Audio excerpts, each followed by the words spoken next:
Hello everyone, आपका हमारे रोजगार चैनल में बहुत बहुत स्वागत है।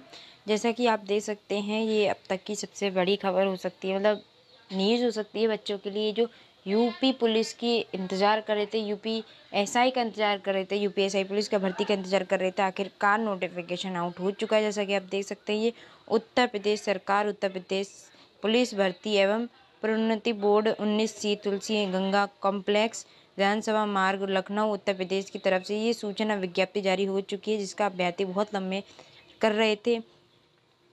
काफ़ी बार ट्विटर अभियान भी किया गया, आंदोलन किया गया कि यूपी एसआई पुलिस का जो नोटिफिकेशन है वो आउट किया जाए, लेकिन कोई भी प्रक्रिया जो है वहाँ से नहीं आ रही थी सामने।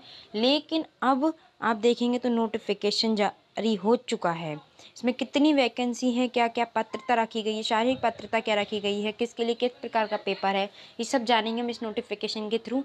इससे पहले अगर आपने हमारे चैनल को सब्सक्राइब ना किया तो प्लीज़ कर लें। इस चैनल के थ्रू हम आपको रोजगार की ऑथेंटिक न्यूज़ देते हैं, कोई भी अपने मन से बात नहीं बनाते हैं, ऑथेंटिक न्यूज़ देते हैं, प्रूफ के साथ देते हैं। तो प्लीज़ चैनल को जो सब्सक्राइब करें, बेल आइकन को दबा लें, ताकि जो भी वीडियो हम अपलोड करें उसका नोटिफिकेशन आप तक पहुँच जाए।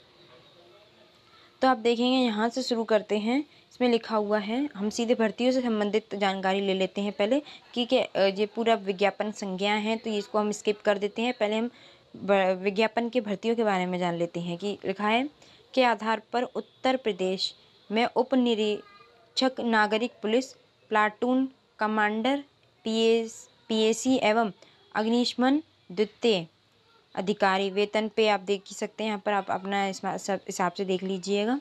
तो यहाँ पर क्रमशः इसकी वो दी हुई हैं कि कितनी पोस्टें कितने कितने में वेरियस पोस्टें हैं, तो इसलिए देखनी पड़ेगा। पहले यहाँ पर दिया हुआ है उप निरीक्षक नागरिक पुलिस की 9027 पोस्टें हैं और प्लाटून कमांडर की 484 पोस्ट हैं, पीएसी की 23 हैं, पीएसी और अग्निशमन द्वितीय अधिकारी की 23 हैं। तो कुल मिला के 9534 रिक्त पद हो जाते हैं। ये काफ़ी ज़्यादा पद हैं, कम पद नहीं है। 9534 कम नहीं होते, बहुत ज़्यादा होते हैं।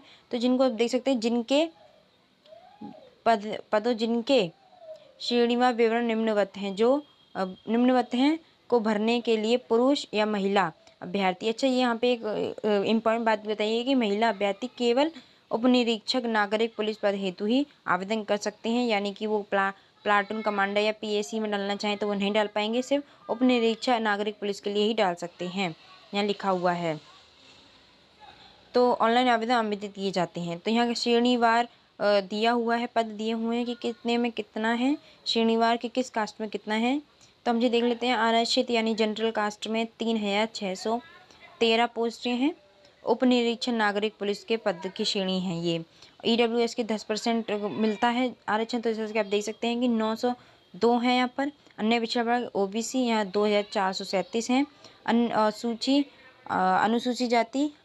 अनुसूची जाति के लिए यानी एससी के लिए 21% होता है, तो 1895 इसमें आपका ही हो जाएगा। अनुसूची जनजाति एसटी के लिए आपका 180 आपका हो जाता है। टोटल मिला के 927 आपकी पोस्टें हैं उप निरीक्षक नागरिक पुलिस के पदों के लिए।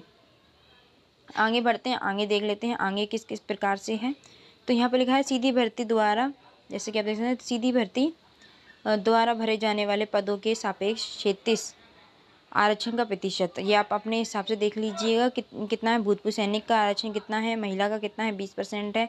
किस किस उसमें है एप्लीकेशन में, यानी कि विज्ञप्ति संख्या दे रखी है यहाँ पर, पोस्टों का नाम नहीं है, संख्या के हिसाब से आप देख लीजिएगा। फिर यहाँ आ जाते हैं प्लाटू कमांडर पीएसी के लिए। तो यहाँ पर आरक्षित यानी जनरल के लिए 194 हैं। ईडब्ल्यूएस के लिए 48 हैं। अन्य पिछड़ा यानी ओबीसी के लिए 131 हैं। अनुसूचित जाति और अनुसूचित जनजाति यानी एससी एसटी के लिए 101 और 10। तो टोटल मिला के 484 आपके पोस्ट हो जाती हैं टोटल मिला के, जैसा कि आप देख सकते हैं प्लाटू कमांडर और पीएसी के लिए टोटल मिला के। तो ये आप पूरा देख लीजिएगा। यहाँ पर फिर से सीधी भर्ती है, तो यहाँ पर 36 आरक्षण दे रखा है किस प्रकार से। तो हम ज़्यादा वीडियो को लंबा नहीं करेंगे, सीधे सीधे चल लेते हैं, सीधे सीधे देख लेते हैं। यहाँ लिखा हुआ है कि प्रथम परीक्षा के पूर्व किसी भी समय अभ्यर्थियों की संख्या परिवर्तन हो सकती है, बढ़ या घट सकती है तथा ये भर्ती किसी भी समय या भर्ती के किसी स्तर पर बिना कोई कारण बताए नहीं की। जैसे कि मान लीजिए अभी कोई प्रारंभिक परीक्षा है या कोई भी परीक्षा है, उसका आपका पहला स्टेज ले लिया है पद का, फिर परीक्षा निरस्त कर दी जाती है, तो ये परीक्षा निरस्त कर दी जाएगी और रीजन भी नहीं बताया जाएगा कि क्यों निरस्त कर दी गई। वो आराम से निरस्त कर सकते हैं, बोर्ड आराम से निरस्त कर सकता है बिना बताए। वहीं लिखा है उप निरीक्षक नागरिक पुलिस टू कमांडर पीएसी एवं अग्निशमन द्वितीय अधिकारी के पद पर चयन अभ्यर्थी के लिखित परीक्षा प्राप्त प्रसामान्यकृत अंकों के श्रेणीताक्रम एवं उसके आवेदन पत्र में अंकित प्रथम द्वितीय तृतीय वरीयता क्रम के आधार पर किया जाएगा। इसको हम आगे समझेंगे, इसमें क्या क्या कहा है पूरा आगे टोटल तरीके से अच्छी तरह से बताया गया है कि क्या है। आवेदन तिथि हम जान लेते हैं कि आवेदन तिथि क्या है। आवेदन प्रारंभ करने की तिथि है 1 अप्रैल 2021 से यह आवेदन तिथि शुरू हो जाएगी। अभी नोटिस जारी कर दिया है सिर्फ आवेदन तिथि आपकी 1 अप्रैल से आप आवेदन कर सकते हैं इसमें आराम से। वहीं यहाँ पर लिखा है कि आवेदन करने की जो अंतिम तिथि है वो आपकी 30 अप्रैल 2021 से रात्रि 12 बजे तक, यानी सिर्फ 1 माह दिया है, 1 महीना दिया है, 1 मंथ दिया है, सिर्फ 1 मंथ दिया है आवेदन करने के लिए, आप जैसा देख सकते हैं। वहीं आवेदन शुल्क सिंपल सी बात है, एनएससी में सीधे सीधे दे दिया है। आवेदन शुल्क किसी श्रेणी के अकॉर्डिंग नहीं है। आवेदन शुल्क सब अभ्यर्थी के लिए 400 रुपये रखा गया है। 400 रुपये आवेदन है, फिर वो SC हो, ST हो, कोई भी हो, जनरल हो, OBC हो, EWS, सबके लिए, महिला हो, सबके लिए 400 रुपये का जो है रखा गया है। राष्ट्रीयता आप देख ही सकते हैं कि यहाँ पर लिखा है कि भारत का नागरिक हो, तिब्बत शरणार्थी हो, जो भारत में स्थायी निवासी के अभिप्रिय से पहले जनवरी 1962 के पूर्व भारत आया हो। तो इस प्रकार से आप देख लीजिएगा आप किस प्रकार से इसमें है। हम सीधे चलते हैं शिक्षा अहर्ता पे, हम जान लेते हैं। शिक्षा अहर्ता इसमें लिखा है, 1 मिनट, हाँ अब आ रहा है स्क्रीन में। हाँ, शिक्षा अहर्ता के बारे में इसमें सीधे सीधे दिया है कि उप निरीक्षक नागरिक पुलिस एवं प्लाटू कमांडर PS के पद के लिए यहाँ पर काम है, आप देख सकते हैं। लिखा है भारत में विधि द्वारा स्थापित किसी विश्वविद्यालय स्नातक उपाधि या सरकार द्वारा उसके समकक्ष मान्यता प्राप्त कोई अर्हता। देखिए आपको इन पदों के लिए तो सिंपल आपको सिर्फ और सिर्फ ग्रेजुएशन चाहिए। इन पदों के लिए कोई भी आपको प्रॉब्लम नहीं होगी, सिर्फ ग्रेजुएशन चाहिए, किसी भी विश्वविद्यालय से मान्यता प्राप्त, सिर्फ ग्रेजुएशन। यहाँ लिखा है अग्निशमन द्वितीय अधिकारी के पद के लिए थोड़ी सी यहाँ क्वालिफिकेशन चेंज हो जाती है। यहाँ पर आपका विश्वविद्यालय विज्ञान स्नातक में उपाधि आपका माना गया है। और आपका जैसे कि आप BSc करे हों या कोई और साइंस साइड से कोई ग्रेजुएशन किए हों तो आप यहाँ डाल सकते हैं अग्निशमन द्वितीय अधिकारी के पद के लिए। तो साइंस साइड आपका यहाँ ज़रूरी हो जाता है।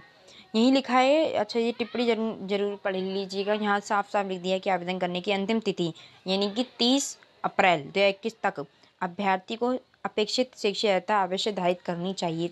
यहाँ साफ हो जाता है कि जो अभ्यर्थी अपेयरिंग है, जिनका एग्ज़ाम हो चुका है, रिजल्ट नहीं आया है या एग्ज़ाम होगा, अपेयरिंग में है, ऐसे अभ्यर्थी तो बिल्कुल भी इसमें डाल ही नहीं सकते क्योंकि 30 अप्रैल का इसमें आखिरी दिया हुआ है। ये है कि 30 अप्रैल तक आपका कोई एग्ज़ाम हुआ है ग्रेजुएशन का या पेपर होने हैं, उसका आपका रिजल्ट आ जाता है तो आप इसमें डाल सकते हैं। यहाँ लिखा हुआ है कि उसकी अंक तालिका अथवा प्रमाण पत्र उसके पास उपलब्ध होने चाहिए। अपेक्षित शैक्षिक अर्हता हेतु परीक्षा में सम्मिलित हुए अपेयर्ड अथवा सम्मिलित होने वाले अपेयरिंग अभ्यर्थी पात्र नहीं होंगे। आपका पूरा टोटल तरीके से मैं कहा गया है कि 30 अप्रैल तक आपकी ग्रेजुएशन क्लियर होनी चाहिए, आपके पास आपकी मार्कशीट होनी चाहिए, पूरा क्लियर होना चाहिए आपका। यहाँ लिखा है आवेदन पत्र में प्रदर्शित शिक्षा अर्हता की यथार्थता, शुद्धता एवं समकक्षता को सिद्ध करने के लिए अभिलेखीय साक्ष्य प्रस्तुत करने का दायित्व अभ्यर्थी का होगा। इस संबंध में बोर्ड का निर्णय अंतिम होगा। इसका जो एग्ज़ाम पैटर्न है या सिलेबस है, परीक्षा का प्रारूप है, वो पूरा हम नेक्स्ट वीडियो में वो करेंगे डिस्कस, ताकि इस वीडियो को ज़्यादा लंबा नहीं बनाएंगे। इसको हम नेक्स्ट वीडियो में अब डिस्कस कर लेंगे, कोई दिक्कत की बात नहीं होगी। यहाँ अधिमान्य अर्हता यानी प्रेफरेंसी क्वालिफिकेशन दिया हुआ है कि अधिमान्य अर्हता के कोई अंक नहीं होंगे, बल्कि 2 या 2 से अधिक अभ्यर्थियों के बराबर अंक प्राप्त करने की दशा में अधिमान्य अर्हता के अभ्यर्थियों को प्रस्तर 4.4 के अधीन वरीयता प्रदान की जाएगी। 4.4 काफ़ी नीचे है तो हम उसको बाद में देख लेंगे, पर इसमें देख लेते हैं कि अधिमान्य अर्हता क्या है। यानी प्रेफरेंसी क्वालिफिकेशन, जैसे कि आपके पास DOEACC से आपका या नीलेट से आपका सोसाइटी से कंप्यूटर से O लेवल हो तो आपको यहाँ प्रेफरेंसी दी जाएगी। प्रादेशिक सेना में न्यूनतम 2 वर्ष की अवधि तक सेवा की हो तो आपको प्रेफरेंसी दी जाएगी। राष्ट्रीय कैडेट कोर का भी प्रमाण पत्र हो तो भी आपको प्रेफरेंसी दी जाएगी यहाँ पर। अब यहाँ हम आयु के बारे में जान लेते हैं। आयु क्या है, यहाँ पर हमने क्वालिफिकेशन के बारे में जान लिया और फीस के बारे में जान लिया और टोटल पोस्ट जान ली। अब आयु जान लेते हैं, एज लिमिट जान लेते हैं कि क्या होगी। यहाँ लिखा है भर्ती के लिए आवश्यक है कि अभ्यर्थी दिनांक 1/7/21 को 21 वर्ष की आयु प्राप्त कर ली हो और 28 वर्ष से अधिक की आयु पूर्ण न की हो, अर्थात अभ्यर्थी का जन्म 1/7/1993 से पूर्व तथा दिनांक 1/7/2000 के पश्चात ना हुआ हो। यानी कि 2000 के बाद जो अभ्यर्थी हुए होंगे यानी 2002-1 वो अभ्यर्थी तो बिल्कुल नहीं अप्लाई कर सकते इसमें। और जो अभ्यर्थी 1992 से हुए हों तो वो अभ्यर्थी भी इसमें अप्लाई नहीं कर सकते। अगर आपका जन्म मान लीजिए आपका जन्म है, यहाँ लिखा हुआ है तो यहाँ लिखा है 1793 तो आपका जन्म है 1 इसे पीछे ले लेते हैं हम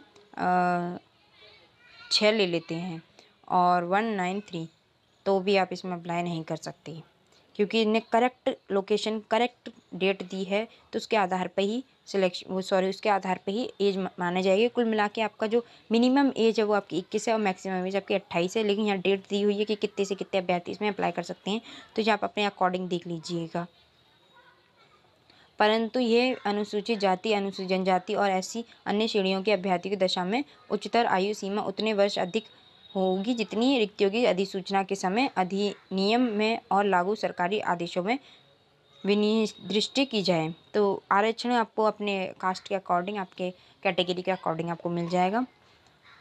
चरित्र के बारे में यहाँ लिखा हो कि अभ्यर्थी का चरित्र ऐसा होना चाहिए कि वह सरकारी सेवा में सेवा योजना के लिए सभी प्रकार से उपयुक्त हो सके। नियुक्ति प्राधिकारी इस संबंध में अपना समाधान कर सकें। टिप्पणी इसमें आप देख लीजिएगा। वैवाहिक संबंध, स्वास्थ्य, शारीरिक स्वास्थ्य, इसमें सीधे ये कहा है कि ऐसे अभ्यर्थी जो किसी प्रकार से उनका किसी भी प्रकार से अंतिम जो चयन है वो चयन आपका स्वास्थ्य की जांच अच्छी तरह से करने से मानसिक और शारीरिक जांच हो जाएगी जब भी आपका आखिरी चयन होगा।